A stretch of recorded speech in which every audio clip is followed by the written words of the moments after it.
be a bit scared here. I would just retreat that black knight that had entered white's position that did grab a pawn. I would just step it back. I'm not sure exactly where, but a few safe squares there, and black should have the advantage. He does retreat with that knight. Yeah, I agree. That's the safe choice. And especially when you don't have so much time left on the clock. And I'm sure that Eric has just had an adrenaline rush when he's played that knight takes pawn, because, you know, before he didn't perhaps contemplate the idea that he could win against Magnus, and now it's on the cards. And this is where players start to get nervous. And both sides keeping a poker face, meanwhile, neither side giving much away.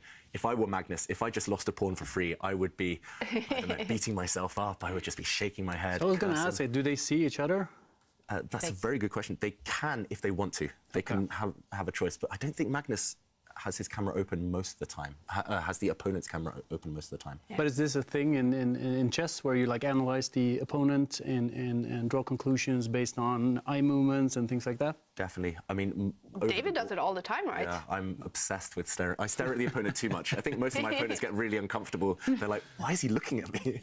But definitely, when you play over the board, it's impossible to ignore what's happening. Wow, what has just happened there? Magnus plays bishop takes pawn. Whoa! He's completely hallucinated. Magnus just lost a piece for free. And has he given up? He has given up. Wow. He has resigned.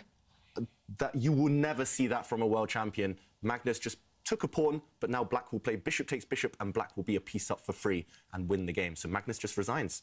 What is up with the world champion? This is a huge development. Eric Hansen, the second lowest ranked player in the tournament, the chess dreamer, has just beaten, with the black pieces, the world champion. And Magnus is still sitting looking at this. What is he thinking, David? I don't know. He must be really surprised and shocked with himself, because it appears like he hallucinated something. Yeah, sometimes we talk about chess blindness. Sometimes you just make assumptions, you just forget about something. For example, maybe here he just forgot his bishop could be captured by the black light squared bishop, and he's just a piece down. Something just went wrong in his calculations there. Maybe that was on his mind, but he just played it in the wrong order.